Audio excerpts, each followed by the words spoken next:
Hey everybody, this is Stoger from Stoger Shelf, coming at you with a solo episode of the Epic Marvel Podcast Reading Club, hosted by Curtis Finley.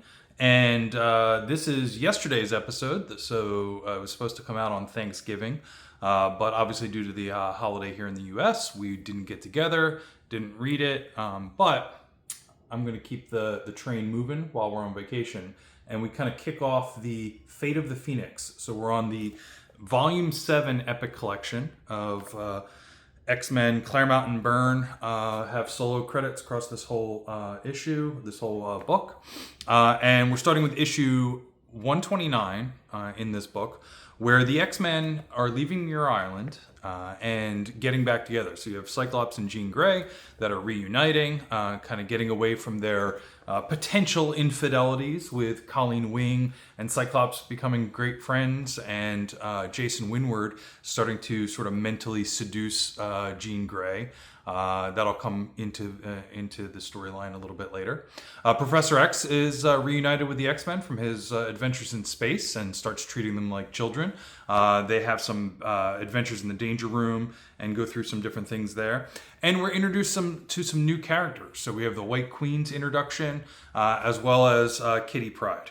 And the issue wraps up with the X-Men battling some robots being sent from the Hellfire Club, as some of them are captured, and Kitty Pryde is not captured and has to rescue the X-Men from the White Queen of the Hellfire Club. So what did I think about this issue? I love this issue. And I know that a lot of these reviews in this podcast that we've talked about has been how great this stuff is. And that is because this is the perfect era of X-Men to have things to develop, to go through things. If you've seen the X-Men cartoon, this issue will feel a lot like the first episode of the X-Men cartoon, except you got Jubilee in the mall in that cartoon. And this is more of the meeting of Kitty Pryde and the X-Men and having to rescue them. This is going to kick off the Phoenix and Dark Phoenix storyline, and ultimately at the end of this book, Byrne and Claremont are going to part ways. So this is peak. This is sort of the beginning of the end here, of everything that they're going to go through throughout this entire volume. And the next couple issues are really going to crank things into high gear and have some historic moments that will be sort of copied and have homages to over the years. So everything about this is great. Love the interactions with the X-Men sort of tutoring a new mutant. That's going to lead to a lot of different things, right? Up until now, the original 5 X-Men were the New Mutants. And then through this Giant Size X-Men era, you had these more grown-up X-Men that, kind of knew how to use their powers for the most part, and just needed to figure out how to work as a team.